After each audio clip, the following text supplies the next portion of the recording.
Hey guys, welcome back. I hope you are having an amazing day. Let's get right into the stories. The first one is a pro-revenge story. Backstory. A couple of years back, my girlfriend Samantha moved into a new apartment closer to her sister and me. Setting up internet was a priority, but she wanted to ensure the Wi-Fi was secure. Despite being somewhat tech-savvy, she double-checked with the provider about default passwords. They assured her everything would be secure out of the box and that connecting devices would be a breeze. The incident. After a few months, Samantha noticed her internet speed slowing down, especially during video calls with her family overseas. Knowing the issue could stem from her laptop, network cables, or the internet itself, she asked for my help before contacting tech support. As a seasoned IT professional with over 15 years of experience, I relished the chance to flaunt my skills. It didn't take long to uncover the culprit. Someone was piggybacking on her Wi-Fi. While the staff was right about no default admin password, they had overlooked a glaring flaw. The Wi-Fi password was the same as the randomly generated network name. I was livid at this disregard for privacy and incompetence. The retaliation? I suggested upgrading to a professional-grade router like the one I used at home, allowing us to set up a secure VPN and enjoy features like private VoIP. Samantha agreed, and we split the cost for a top-tier XL model. Before the new router arrived, I enabled Wi-Fi logging and plugged in a large USB drive to the existing one, intending to gather evidence. Then, I set up a hidden Wi-Fi network for Samantha with robust security. Next, I created a second, throttled network mimicking the old one and implemented custom DNS overrides. Certain websites frequented by the squatters now redirected to explicit content without consent. A popular banking site led to a relationship counseling page with the tagline, "When you think your spouse is cheating on you, come to us." To top it off, I found a randomizer feature that occasionally displayed a disturbingly graphic image from the early internet days. The infamous Swedish goat meme. Samantha had mixed feelings about my actions, but she understood my protective instincts and agreed that trespassers forfeit their rights to civil treatment. The aftermath. One day, Samantha returned home to find a moving van outside. Her neighbor 2 doors down was relocating amid heated arguments audible through the walls. Apparently, the couple had an explosive fallout over their questionable browsing habits, exacerbated by the redirected content. One party even accused the other of hacking the internet when the disturbing images appeared. Their relationship didn't survive the ordeal. I have no regrets. After removing the rogue network, DNS overrides, and forwarding rules, everything returned to normal. Samantha remains thrilled with the new router and the secure backup solution for her 3D art projects. Remember, using someone else's internet connection is a privilege, not a right. It could easily be abused to compromise your data or finances. Don't take that risk. The next one is an entitled people story. I've lived in my house for over 20 years, ever since I bought the place right after college. It's nothing too fancy, just a modest single-family home on a quarter-acre lot in a nice suburban neighborhood. I have great neighbors on both sides who I've become good friends with over the years. We look out for each other, help with little projects here and there, and overall have a very neighborly relationship. About 5 years ago, the house across the street went up for sale. I hoped we'd get another friendly family to move in, but unfortunately that wasn't meant to be.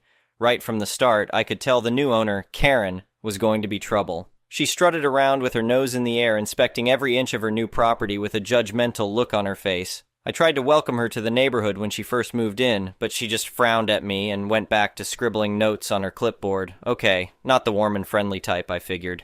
It wasn't long before Karen started sticking her nose where it didn't belong. She seemed determined to improve our neighborhood by imposing all kinds of new rules and restrictions. I first noticed when she started hassling my next-door neighbor about his collection of garden gnomes. She claimed they violated homeowner association guidelines on lawn decorations. The thing is, we don't have an homeowner association. When my neighbor pointed this out, she huffed and stormed off in a rage.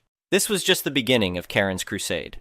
Next, she came after my other neighbor for parking his work truck in his own driveway overnight. She left threatening notices taped to his garage door citing non-existent homeowner association parking regulations. She even called to have it towed once. Thankfully, the tow truck driver realized the situation and refused to take it. It wasn't long before Karen set her sights on me. The first issue was my backyard pool. I installed it a few years ago so I could swim laps and my friends and I could enjoy summer pool parties. One Saturday afternoon, Karen came stomping over and demanded I drain the pool immediately because it was violating homeowner association safety codes. I calmly explained that not only was there no homeowner association, but my pool met all city safety requirements and was properly permitted. Well, that sent her into a screaming rage. She yelled that she was the homeowner association president and I had to do what she said before stomping back to her house in a huff. The pool confrontation put Karen and I into all-out war. Over the next few weeks, she constantly harassed me every time I used my pool or had people over to swim. She would stand at the edge of her property and take photos while yelling threats to have my pool membership revoked. What pool membership? I repeatedly told her to get off my property and leave me alone, but she refused to listen. The last straw was when I came home to find Karen lurking in my backyard with a long pole in her hand. I yelled at her to get away from my pool, but she just sneered and said she was performing a safety inspection. We ended up getting into a shouting match that ended with her threatening to press charges before she finally left. That did it. The next time Karen set foot on my property, I was calling the cops. I didn't have to wait long. The very next weekend, Karen was back, standing in my yard yelling for me to turn my music down. I immediately pulled out my phone and called 911 while telling Karen she was trespassing and the police were on their way. It gave me great satisfaction to watch the cops march Karen off my property while she screamed about revoking my pool membership. I showed the officers all the documentation proving I wasn't part of any homeowner association and had the proper permits for my pool. They made it clear to Karen that she was the one out of line. The police warned Karen to leave me and my property alone or she'd be arrested for harassment and trespassing. That finally got through her thick skull. After that, whenever I saw her outside, she would quickly scurry back into her house while shooting dirty looks at me. I ended up installing security cameras and no trespassing signs just to be safe. Thankfully, I haven't had any more issues with her since. So the moral of the story is don't mess with someone on their own property, especially when you falsely claim authority you don't have. This Karen learned her lesson the hard way when I called the cops and had her removed from my backyard. Maybe someday she'll accept that she's just an ordinary neighbor like the rest of us, not the supreme homeowner association president she imagines herself to be. Until then, I'll be sure to keep a close eye on her anytime I use my pool, just in case she gets any more crazy ideas about trying to control what happens in my yard. The next one is a petty revenge story. This happened 20 years ago when my kids were in elementary school. We lived in a wonderful neighborhood with walking access to school used regularly by the community. My eldest was in upper elementary, youngest in early grades. Eldest was getting harassed by some neighbor kids on the walk to and from school. The harassers were in the same grade range and brothers. Eldest talked about what was going on and we workshopped ways they could address it. Nothing worked. I talked about the issue with a next door neighbor friend. It was a sensitive circumstance, being neighbors and all. I called the mom of the harassers to talk about it. No hate. I wasn't accusing. It was a conversation. She shut me down with I don't want to get involved in what happens on the walk home. Alrighty then. I thanked her for her time and we hung up. I tried to address the issue by getting home early enough to meet up with the kids at school to walk them home, but I was working and couldn't do that all the time. So the harassing happened, and conversations with eldest and next-door neighbor continued. Kids were around, we were addressing it as a global issue and being developmentally sensitive. This stuff happens, how do we resolve it respectfully? Then, one day when I didn't meet them but had arrived home soon after school let out, there was a ruckus. Youngest child and her friend, next-door neighbor's eldest, same age as my youngest, had chased the harassing brothers home from school, throwing rocks at them all the way to their front door, and their message to the brothers was, "Leave eldest alone." I figured out my kids and neighbor girl and got them settled, and then my phone rang. Back in that time, we had landlines and caller ID, and I saw that it was other neighbor, mother of the harassing brothers. I smiled. I did. I'm not entirely proud of it. I pushed the button and put the phone to my ear and said hello. I really don't remember what she said. I listened until she was finished, and then I said, "I don't want to get involved in what happens on the walk home." She paused a long time, and we sat in that silence, and then she said, "Fair enough," and we hung up. Those brothers never bothered eldest or youngest or neighbor kid ever again. Youngest remains terrifying to this day. The next one is a malicious compliance story. I was swing expediter / scheduler / shop assistant. I didn't run the machines, I just helped get done what needed to be done on our shift. Had an old school machinist come in at start of shift and explain the blueprint was wrong, and if he followed the attached manufacturing procedure, it was going to result in a bad part. He showed me the issue, and I agreed right away. Said I'd catch the engineer before shift the next day. Call engineer, he says. It's right, just do it. Call him again next day, same result. Move it up a level, and he storms into our office pissed off on third day. I try and show him the drawing and procedure, but he insists it's correct. He tells me I have no idea what we are doing in our shop, just follow the procedure as it's written. I had logged all of the calls, etc., and asked if he would put that in writing, and he does. QMC. I go to same machinist, tell him the issue. It's a 16-hour job. He sits and reads for 2 days and then hands paperwork, no part, into quality control. They check measurements and confirm it was manufactured correctly. They ask what's going on, where is the part. I come by and explain that according to both the drawing and procedure, the machinist was to machine a 12-inch part down to just over 13 inches shorter than it started at. Thus, the produced product, nothing. Usual ask about why did we do this. I showed them the records I had, so they wrote it up as a procedure issue. 2 days later, same engineer storms in, but brought his boss, the one I initially went to when I got no response, and starts accusing me of sabotaging his part. I calmly show both of them everything, explain that we knew it was an issue and tried to fix it, but we were overridden. Boss looks at engineer and says, "Why aren't you listening to people that are trying to help?" And the engineer replies, "They didn't go to college to become an engineer. They don't know what they are talking about," and walks out. I look at boss and he says, "We will get you a revised procedure and drawing. I assume you still actually have the original stock to make it from?" I laughed and told him I wasn't stupid. Of course I do. Engineer was no longer with the firm a couple weeks later. The next one is an entitled people's story. Years ago I had a job that I loved, but it was a dead end, so I decided to change jobs. But before that, I met this older woman. She was in her late 30s, early 40s, and I was on my mid-20s, who worked on the same building but for a different employer. She seemed pretty cool. We used to hang out when we could, and she said she'd love to work with me someday. Then she got fired, and we stopped talking, but just for timing. She had told me all her previous jobs had ended badly, but she also explained why it was always unfair. I was young and admired her, so I believed her. I even helped her get her stuff back because when she got fired, it was on bad terms and she wouldn't be allowed in the building anymore, but I never got the details of that. I found another job after that, then got another at the same time and lived my life quite happily. COVID hit and I lost one of my jobs. I found a very low-paying one and started to get desperate for money.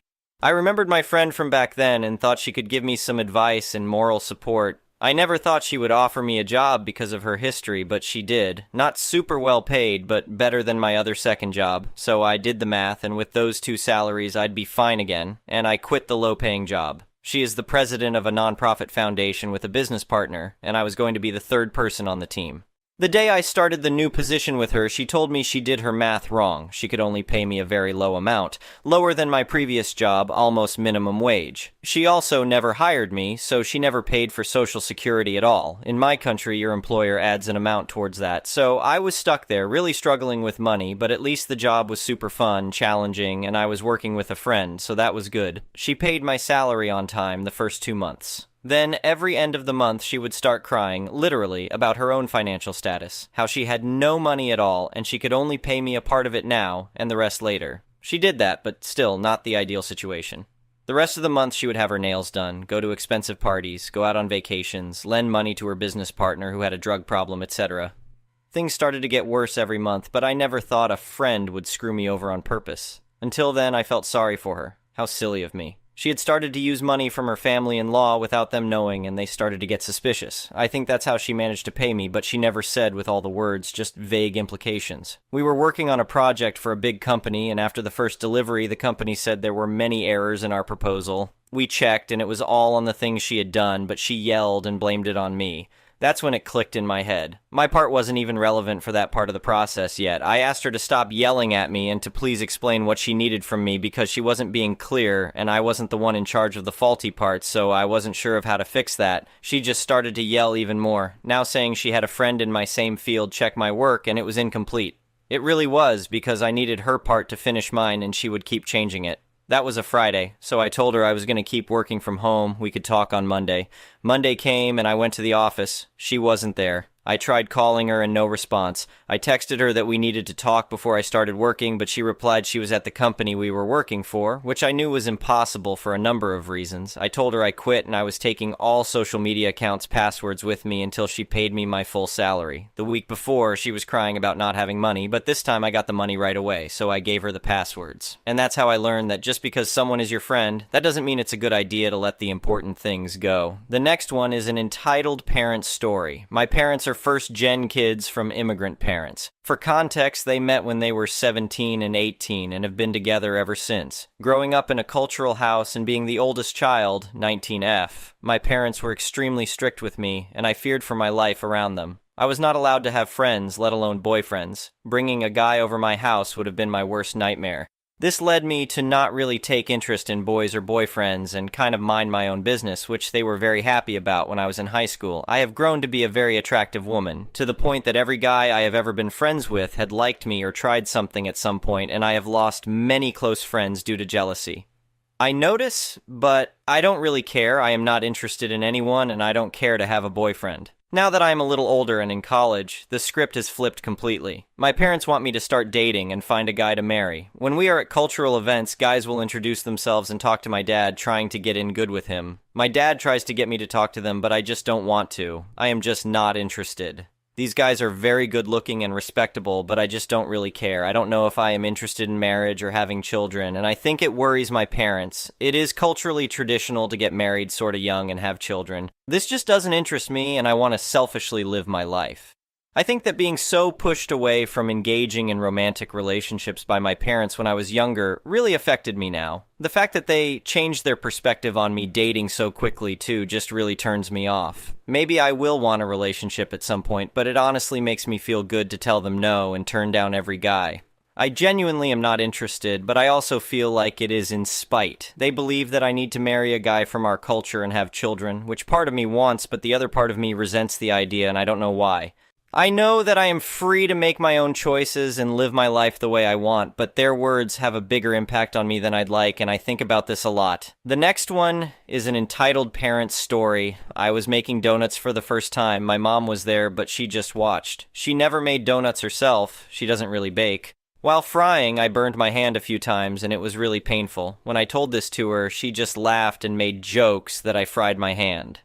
This made me feel really hurt, but I wonder if I'm just overreacting. Truth is, I'm quite the clumsy person myself, so it might also have been my fault, but I tried to be as careful as possible. Keep in mind, whenever my mom tells me that she has a headache or her back hurts, I never laugh at her. Also, she always tells me I shouldn't keep my pain to myself. Not just physical, but mental and emotional as well. But why would I tell her if I will just get dismissed? That's why I'm mainly mad about this, because of the hypocrisy. This is also what happens with mental health problems and trauma. She tells me I should talk about my problems and feelings, but then she always goes about how others have it so much worse. I suffered much more than you. You don't know what it's like to suffer. You're just pretending. You're just lazy, etc. That's why I never talk about my problems to her.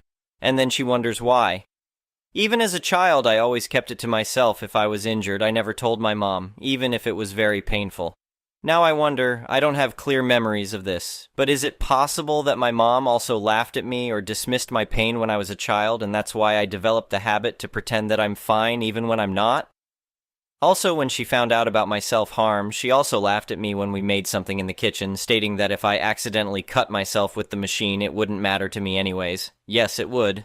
Also, she cried about it and made it all about herself, that I'm only doing it to make her feel bad and because I hate her. She also called my scars ugly. I want opinions because I'm afraid I might just be overreacting and being overly sensitive. Thank you for watching. I would really appreciate it if you could like the video and subscribe to our channel if you haven't already.